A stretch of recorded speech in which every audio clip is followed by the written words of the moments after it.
Hello everyone, today we want to speak about surfaces, and there are different methods for making surfaces. First, we can make a surface inside Rhino and insert it inside our Grasshopper using the component surface and setting one surface and clicking on the surface that we made in Rhino.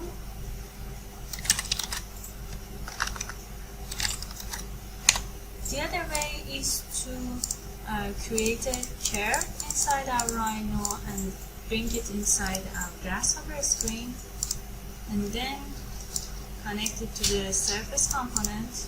We will get the same result. It makes a surface. Also, we can use the component boundary surface, which is located inside the surface tab and the freeform, and connect it also to the curve.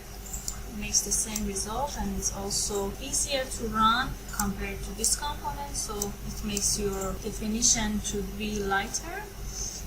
And the other way is to use other components that we have inside our surface tab, and there are different options.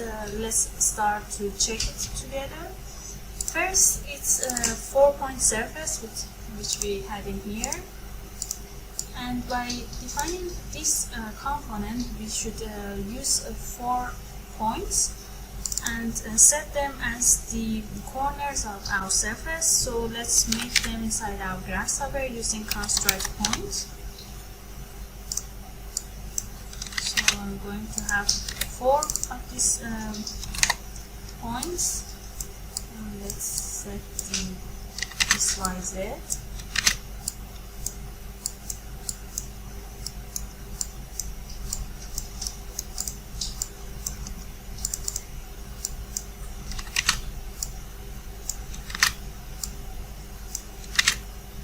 By connecting 3 points, it will start making a surface, but it makes a triangular surface. Let's see what we have in here. Now all the points have the same XYZ value, so that's not making a surface. But if we change the values, we will see that it starts creating a surface, a triangular surface. And by adding the 4th point, we will get a rectangular one. And also different kinds of surfaces with different curvatures based on the placement of our points. As you see now, it's a double curved surface. And we can also make all these points changing and have different options of our surface. So this was a surface with 4 points.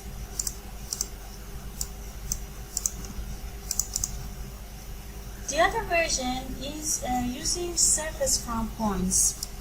And how can we use it?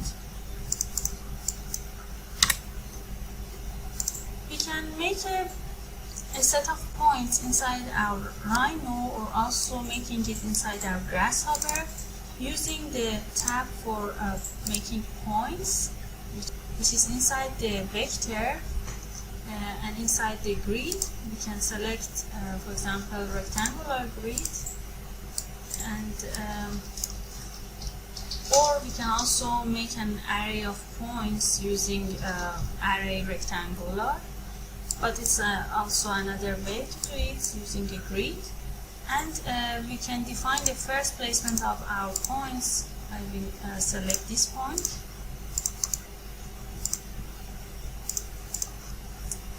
And now our points will be here.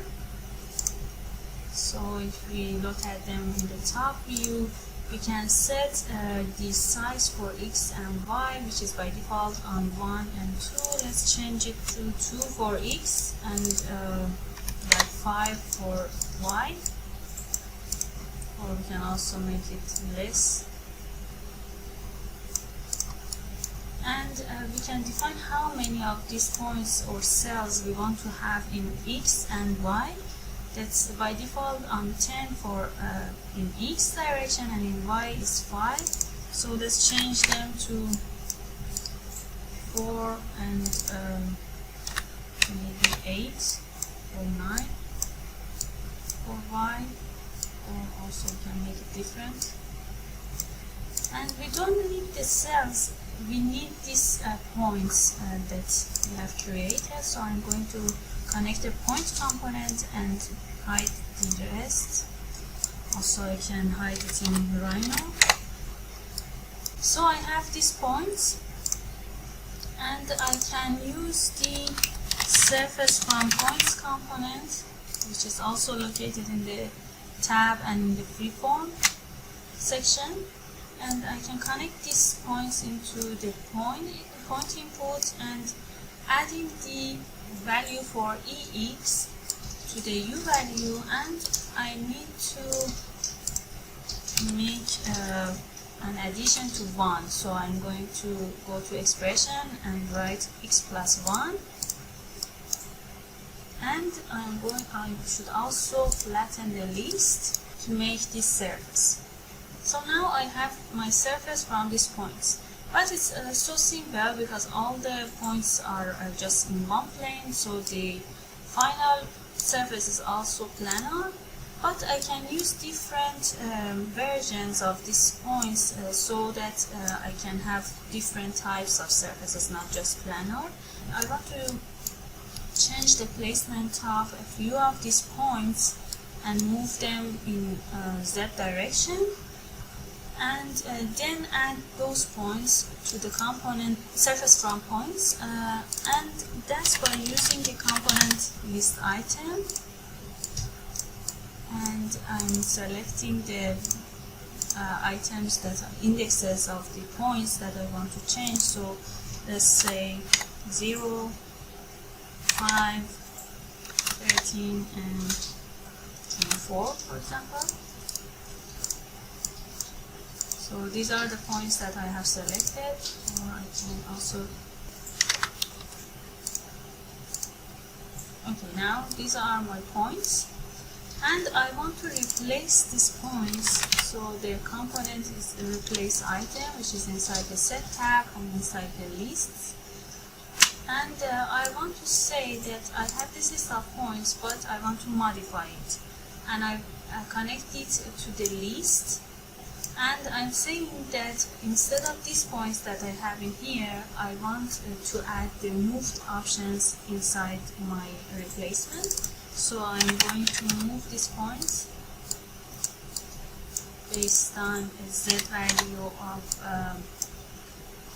we can also define different values for it with the same numbers that we had in here. So we had 4 items, we will also use 4 items and define to be changed based on these numbers. So there are these placements that we have in here. And now I'm going to add these moved items inside my replacement, inside this part, which is items to replace with. And these indexes that we selected in here, I want to add these to the items to replace. And now if I hide this part, you can see that now I have this list of points. So in top view they are all the same, but in the perspective view they are different because I moved some of them.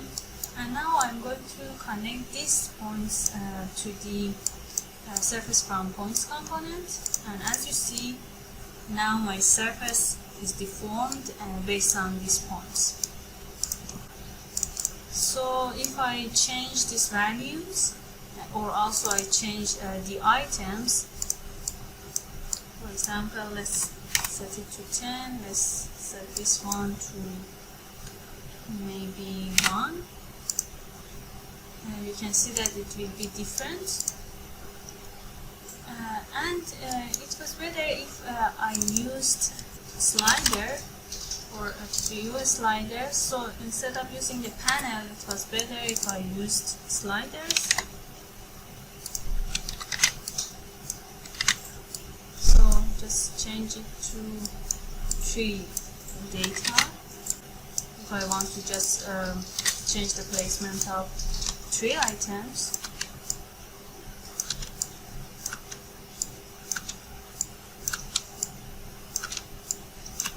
okay, I can set different and also their values,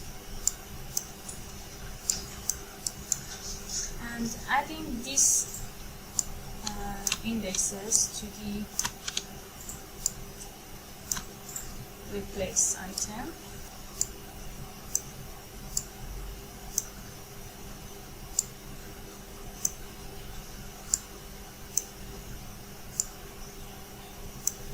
You can see that this is the placement of my new points and their effect on the final surface. So I can change it to see different types and also the placement, different placement of the selected points.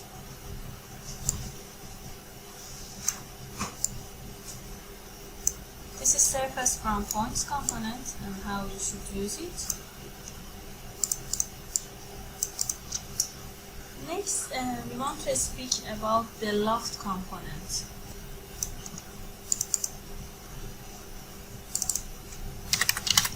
The Loft component, you can find it inside the surface and in the freeform also, and it asks for curves that you want to loft them together, which is making the surface between them, and you can select them and bring them to the Grasshopper screen, and then adding it to the Loft component, you can make a surface. And also you can change the first curve inside the Rhino and have the lofted version updated based on it.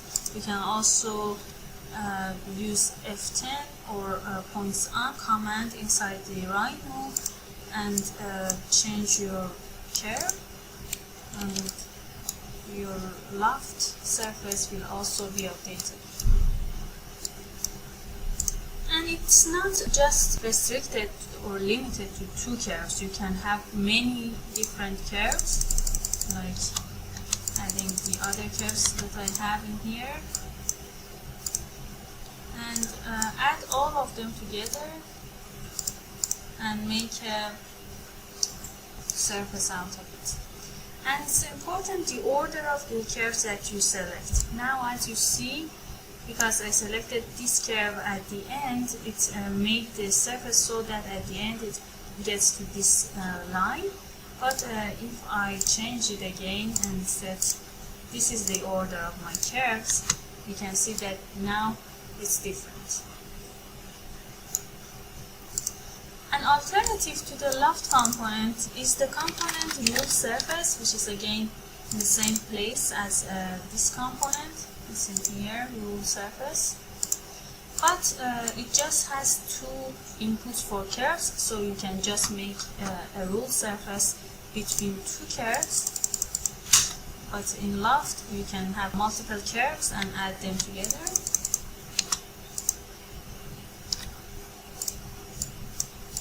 So if I add them to the A and B, so this is curve A, and this is curve B, I can have a rule surface. And what happened in here is that the direction of the curves is different. So if I use a flip curve, the problem is solved.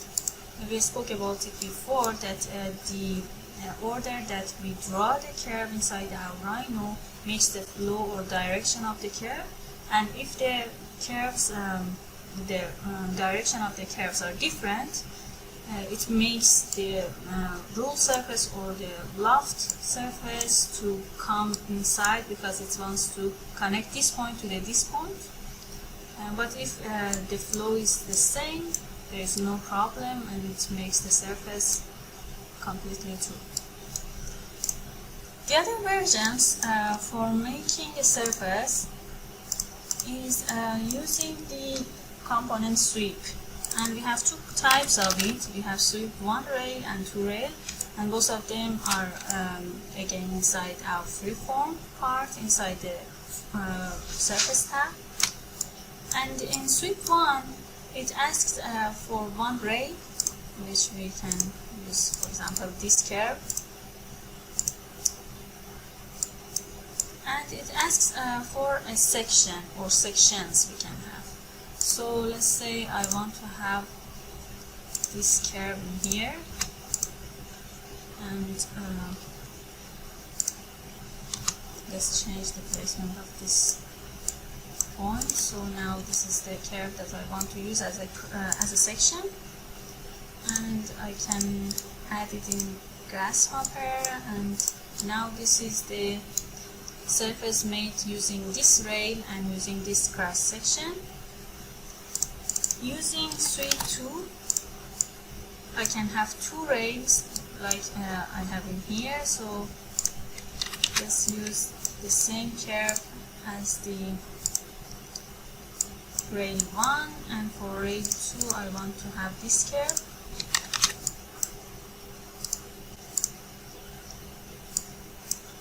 And for cross section, we can, for example, use the same curve but changing the placement, like put it in here, for example. And if I use the same section,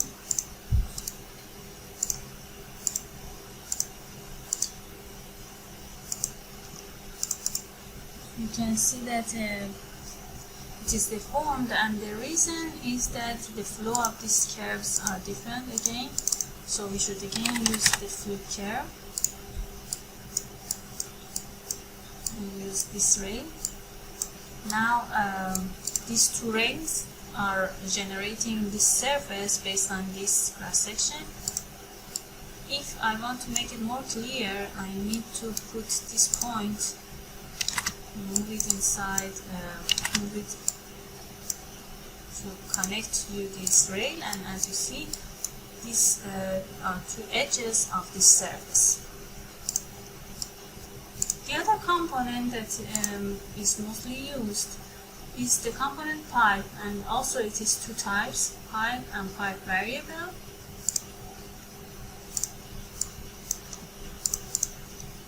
Okay.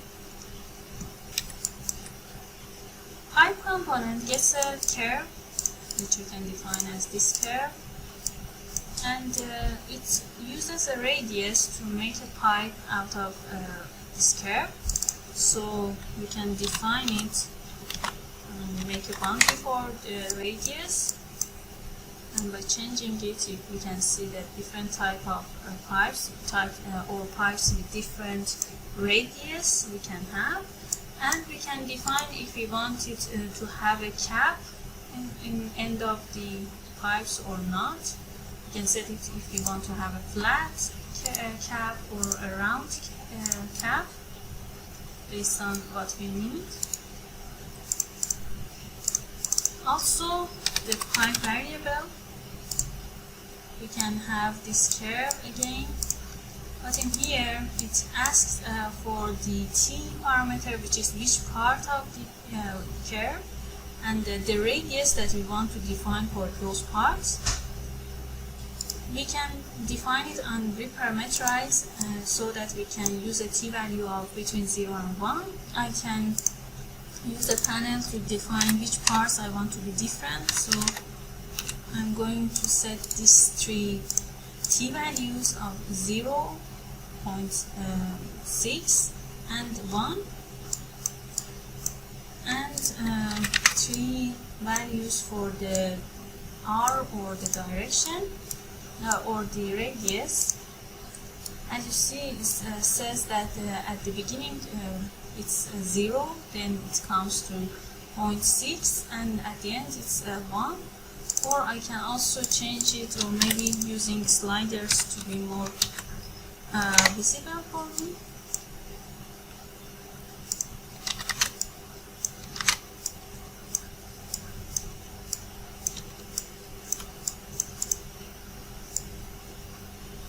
So we can have different types by changing these values. Okay, these are the pipe versions. So we spoke about ruled surface, and I can use this surface that is made between these two curves, and I want to speak about offset surface, which is making an offset from this surface. So I can type offset surface. It's also located inside the utilities, and I can connect the surface to the surface and the distance, which is based on this surface. So let's say I want it to be 0.5 distance from the surface, and as you see now, this surface is on top of it. If I want it to be below, I can change it by using an expression of -x, or alternatively I can use a flip component, which makes or changes the normal of the surface and does the same as the -x. So instead of using this, I can use this surface and adding the same -0.5. I can see that it changed the direction or the normal of the surface.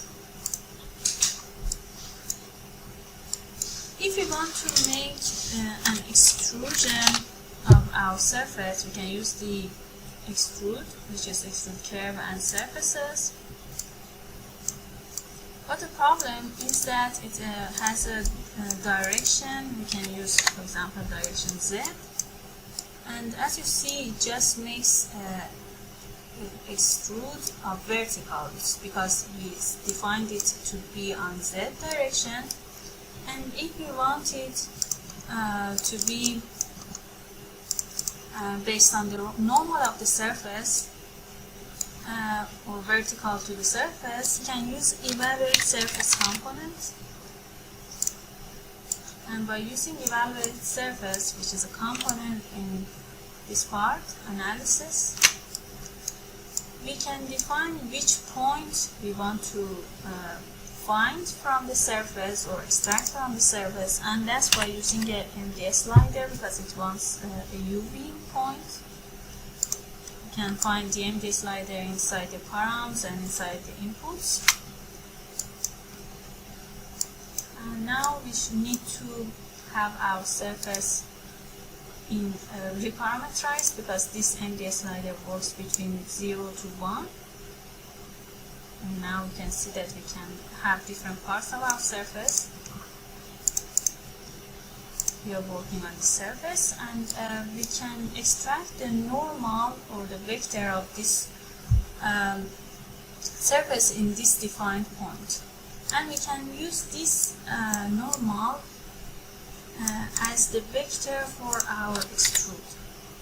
So I can use this normal, and I can also add a number, which is the distance of my extrusion. So now you can see that it's not vertical, and it's based on this this normal vector that we have from the surface in this point. Another way to make these kinds of extrusions is by using this component that we spoke about, which is offset surface, and making a loft between the edges. So by using a curve component and connect it to the output of the surface, I can extract the edges. Also, I can use another one for this ruled surface, which is the main surface that I use. And by using the loft component, or also a ruled surface, I can use both of them, and adding the curves, I can make these parts or these side surfaces, And then by using the merge component, I can merge this up surface, down surface, and these edges. So I'm going to add this first surface, the other surface, and also the edges. And also by using the component Brep Join, which is located inside the utilities, I can add all these different surfaces together and create one closed Brep. So now it's just one object. So that brings us to the end of this lesson, and in the next lessons we are going to make different forms out of these commands and